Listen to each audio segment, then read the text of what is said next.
of immigrants. We've understood that it is not walls or militarization that makes our communities safer. It is treating people with the respect and dignity that they are owed, not only as our fellow Americans, but as human beings. This community that I have grown up in, that we're raising our 3 kids in, is making the most of the fact that it is a binational community. Our kids are in great world-class public schools in dual language education, learning math in Spanish one day, learning math in English the next day. We have more than a quarter of those in our community born in another country who were called to us, call El Paso home now. Their very presence makes us stronger, makes us safer, makes us more successful, and yes, adds to the security of the United States of America.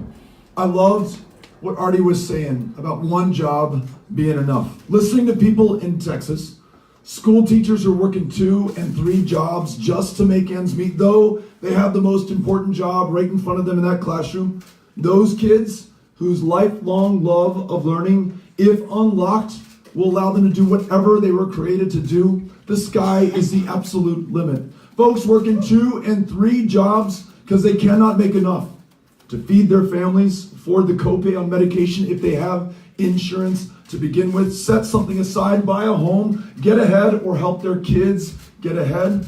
What does it mean to have an economy that has never had this kind of concentration of wealth and power and privilege, at least in the lifetimes of anybody in this room? You'd have to go back to the last Gilded Age, the last progressive era that it provoked, to see anything even resembling what we have today.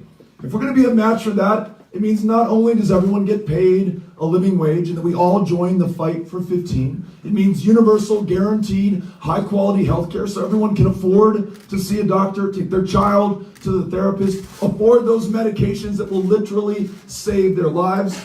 There's an article this weekend in USA Today talking about the rising cost of insulin. Insulin was invented 100 years ago by scientists in Canada who sold their invention for $3. 3 Canadian dollars at that. With no expectation of royalties or profit, they knew it would save lives, and it did. But you've seen a cost increase in insulin in this country so great that so many people literally cannot afford to buy it, or if they have it, they are rationing their insulin and dying at younger ages, leading diminished lives.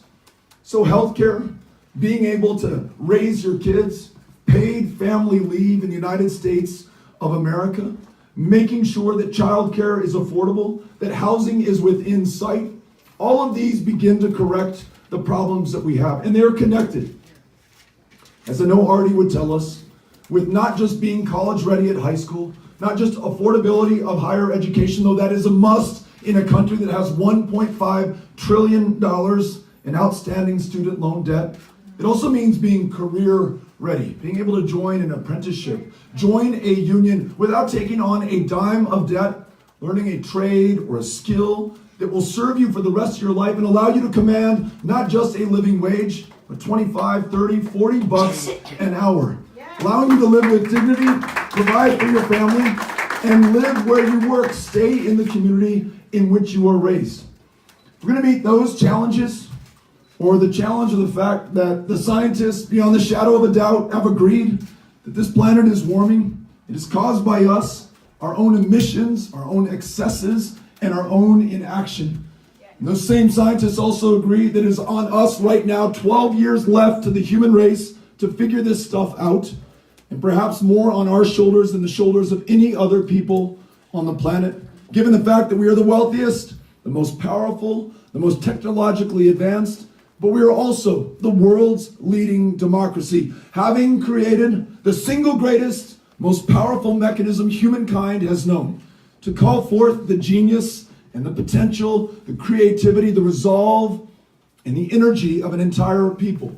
But for us to meet any of those challenges, from climate to the economy to immigration to healthcare, this democracy has got to work. And right now, it is so captured and so corrupted by corporations and special interests and that concentration of wealth that I described, that it no longer reflects or represents every single one of us, cannot call forth the true genius of this country. I want to make sure that at this defining moment of truth, for which we will be judged long after we are gone by our kids and our grandkids and every generation that follows, that we are a match for this moment, that we fix our democracy, that we bring a very divided, highly polarized, hyper-partisan country together, not against whom we dislike, or we want to be afraid of, or are paranoid or anxious about, but around the big defining ambitions that we have in common. That is why I'm running to serve you as the next president of the United States.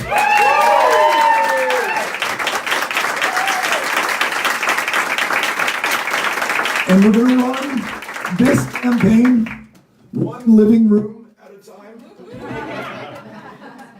one chair at a time that we stand on, listening to everyone, not taking a single dime from a single political action committee or lobbyist or special interest. All people, all the time, in every state of this country.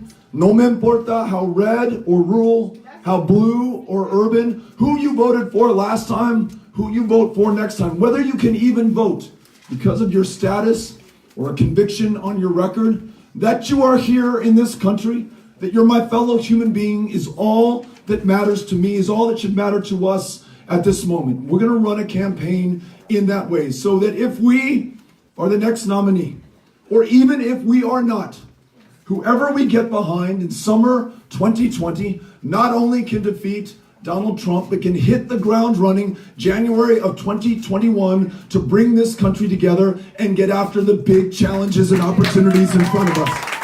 So Artie, thank you for having me to your home. To each of you, thank you for taking some time out of your lives. If you raise a hand to have a question, have an idea, I'll turn the microphone. Sorry, Cynthia's got a microphone. Here you go, sir. I'm a physician, and I was wondering whether you are for Medicare for all, and is that even possible? Question is, am I for Medicare for all? Is that even possible?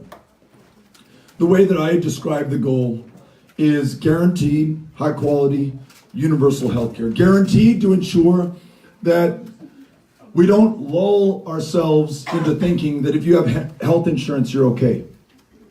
Meeting a woman, as I just did earlier this week, in rural New Hampshire, who has insurance, but after her copay kicks in, the life-saving medication that she is prescribed costs her $10,000 a year. She cannot afford it. She's rationing the pills. Instead of taking 3 pills a day as she is prescribed, she takes something less. That USA Today article that I just read today about the high costs of insulin, it began with the death of a nurse whose entire job is to take care of other people who could not afford the insulin that she was prescribed because she was in between jobs, and she is now dead. School teacher in Texas, insured, had the flu, but didn't have $119, which is the copay on her flu medication. She's now dead of the flu in this country. This medically advanced, wealthy, powerful country, comprised of good people who are going to do the right thing if the choice is given to them.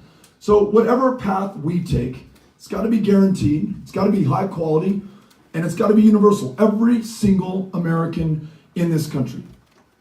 The proposal that I like best is being made by 2 women with whom I used to serve in the House, Jan Schakowsky, Rosa DeLauro of Illinois and Connecticut, respectively. It's called Medicare for America.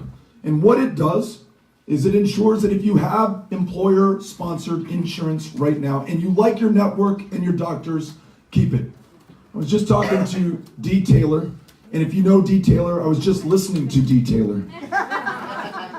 And he was talking about so many of his members who like the insurance they have, like the network that they're in, do not want that taken away. Why would we build anxiety and potential entrenched opposition within the Democratic Party or within our brothers and sisters in unions when they could keep that insurance, and then everyone who does not want to keep employer-sponsored insurance can move over to Medicare. Everyone who has no insurance today, and that describes millions of our fellow Americans, can enroll in Medicare. So that is one of many paths that we can take. I believe that gets us there as quickly as we possibly can and satisfies those three conditions: that it's universal, that it's high quality, and that it's guaranteed. And to your political question, is it possible? Absolutely, it is possible.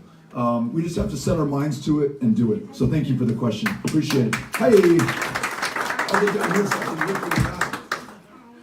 Hi, I'm Mia, and my question is, what made you become,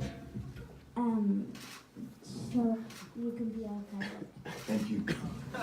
Mia, do you mind if I ask a personal question? How old are you? 9. So Mia, you'll understand this. And I think about it when I see you. I've got an 8-year-old son named Henry, a 10-year-old daughter who's just a year older than you named Molly, and a 12-year-old son named Ulysses. And I love them a lot, and I have not been able to see them as much as I want to. Spent 6 years in Congress and just a ton of time on the road. And so part of me wants to be home in El Paso with them and do my most important job, which is to be a good dad to them. But I also fear their judgment of me, your judgment, Mia, of me, and of all of us right now for the things that I just described. History will look back on us, the people of 2019, and they will know that millions of our fellow Americans didn't have health care, that too many were working too many jobs just to get by, and then even then they weren't really getting by, that folks couldn't afford to go to college or find a career, and that this planet was warming, already 1 degree since 1980 when I was 8 years old, and it'll warm another degree in your lifetime and make life really hard for you and other people your age and for your kids and grandkids unless we change something now. So knowing that my kids and you will want to know that I did everything within my power when I had the opportunity is what has compelled me to leave that house and them and be with you here today in Las Vegas and people all over the country to find a way, if we can work together, to confront and overcome every single one of those challenges, not as Democrats or Republicans, but as Americans. So that's why I want to run, and that's why I want to do it with you and everyone else who wants to be part of this team. Thank you, Mia. Very nice to meet you. Good question. Hi. Hi there. My name is Fran Alvarez. And of course, I want to thank you for coming. We really appreciate your time. And my question is, would you consider a woman as your running mate? Yes. It's just a straight up answer to your question. I hope you all would agree that, are we 8.5 days in? Almost 9 days into this campaign? Presumptuous of me to assume anything, much less that I'll be in a position to select a running mate. But it's hard for me to think that it would be anything other than what you just described, that we would have a ticket that resembles and reflects this country. I don't want to get ahead of myself, but I want to tell you that to the very specific answer to your question, would I consider? Absolutely, the answer is yes. Thank you. Thank you for being here. Appreciate it. Sorry about that. Thank you. Welcome to Nevada. I want to talk to you about one of maybe the lesser talked about problems right now, which are federal courts. Right now, Trump and McConnell are working together to nominate these narrow-minded, elitist judges that further roll back our rights and our civil liberties. I want to hear from you as president, what would be your criteria for nominating federal judges and justices for our federal courts? Yeah, so I don't know if somebody said this, but some basic level of competency should be the first bar that we pass, and then people who reflect what this country is all about, and I'll describe that in contrast. So President Trump in Texas to one of the federal benches nominated a guy named Jeff Mateer. Now Jeff Mateer has called transgender children part of Satan's plan. That's his words. Believes in conversion therapy, has no business passing judgment on anyone or ruling in any court in this country. that level of hatred and intolerance is automatically disqualifying. When I also think about the fact that those courts are under attack right now by that same president, you all remember when President Trump was just sworn into office and denigrated a judge, Mexican-American, born in Indiana, it wouldn't matter if he was born in Mexico, but born in Indiana, as being unfit to rule simply based on his ethnicity. You then look at the highest court in the land that is going to define not just our futures, but our kids' futures.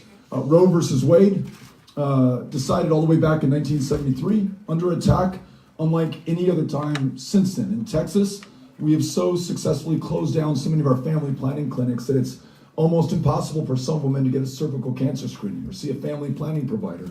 They're traveling to other states to be able to get care.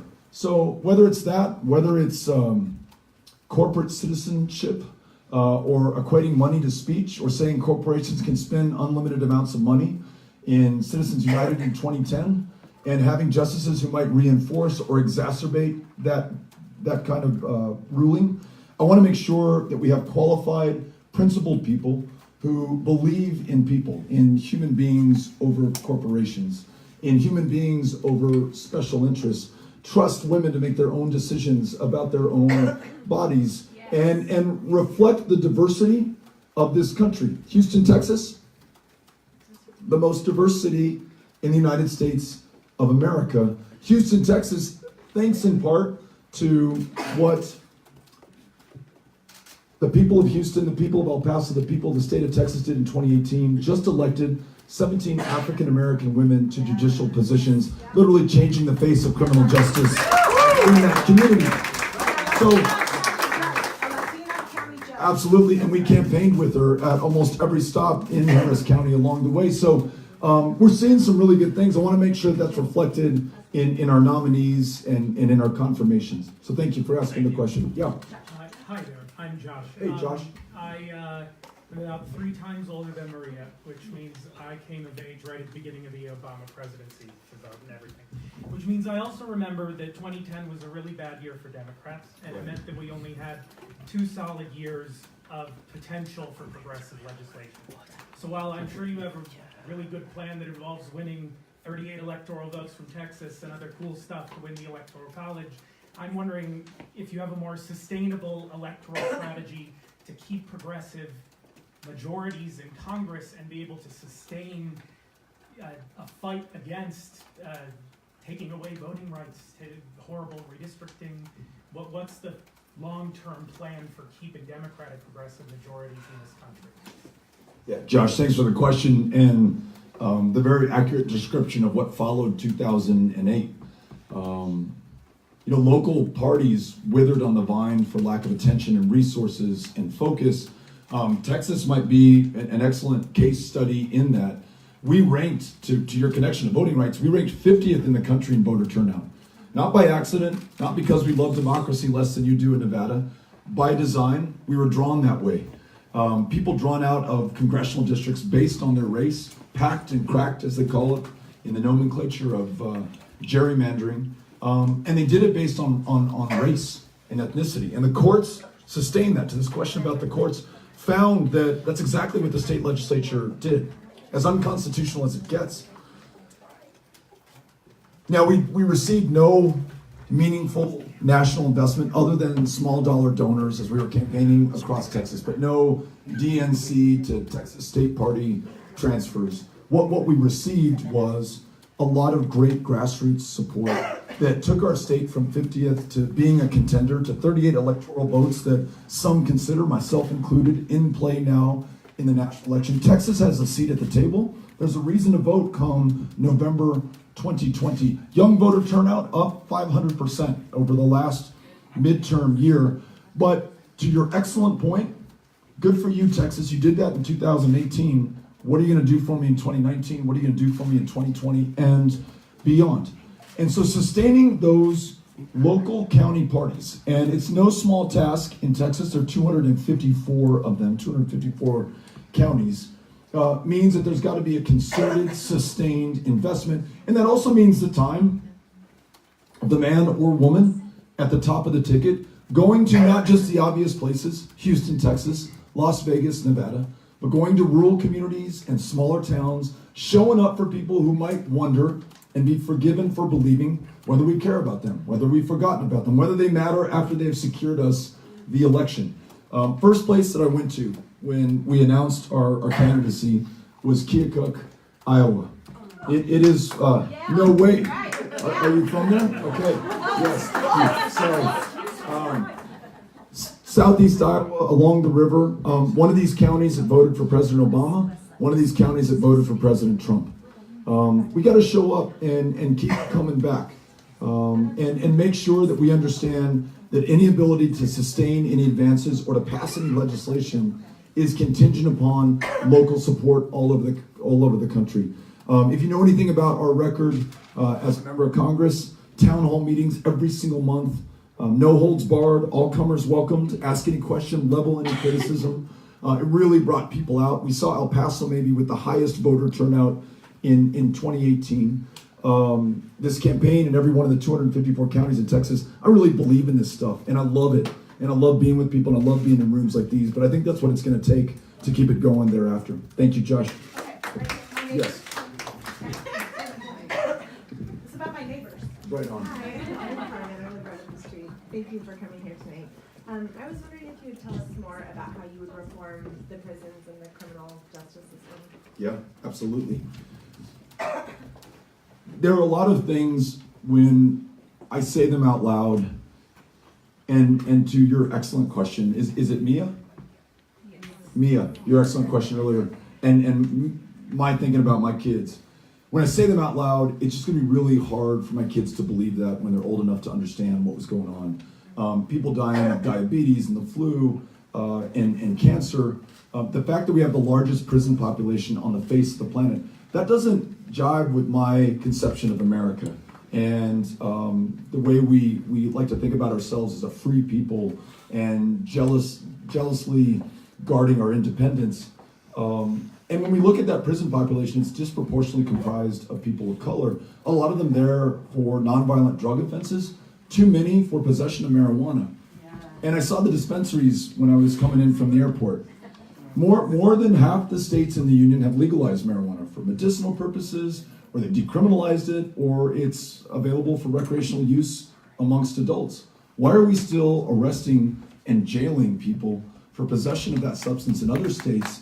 And you know that when they are released, they're going to check a box on every employment application form. That means they are less likely to get that job. They will no longer qualify for student loans, so their ability to advance through education has now been constrained or eliminated.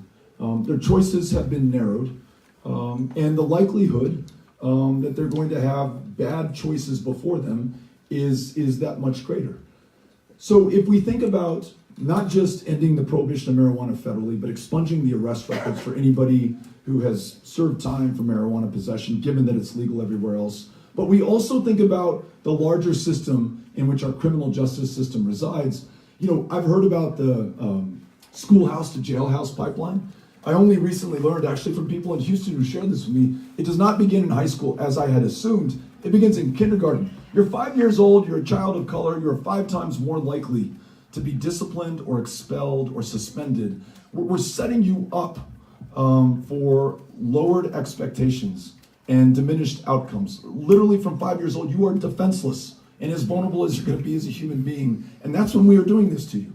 So not just criminal justice reform, not just changing our drug control policies and frankly ending the war on drugs, not just expunging arrest records to try to make things somewhat better or closer to right, but the racial dynamic, and let me put it differently, the racism within our educational system, the racism within our healthcare system. Maternal mortality is a crisis in this country, bad in Texas, 3 times as deadly for women of color. We think about racism in our politics. I mentioned the racial gerrymandering in Texas and through so much of the former Confederacy. People ever since Reconstruction literally kept out of their democracy. There's a guy whose story I want you to know, Lawrence Nixon, Texan, El Pasoan, 1924, pays his poll tax, shows up to the ballot box to vote in the Democratic primary, which at that time was dispositive. The Democratic Party was the only party in Texas. The Democratic Party was an all-white party, and he was not allowed to vote. Took his case to the Supreme Court twice, and was persistent and patient and courageous, and was not able to vote until 1944, literally 20 years later. So that's a great story to celebrate, but it's also a great story to reflect on and think about. There are kids here, so I'll just say how messed up that is.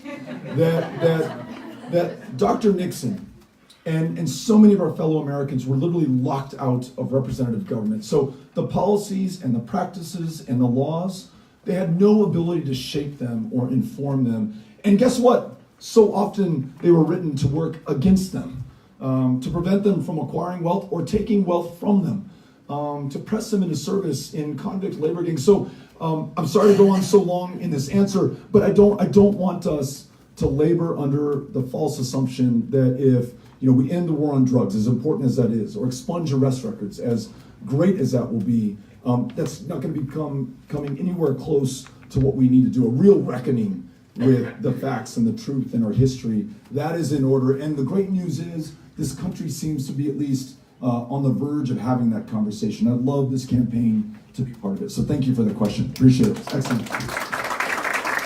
Thank you.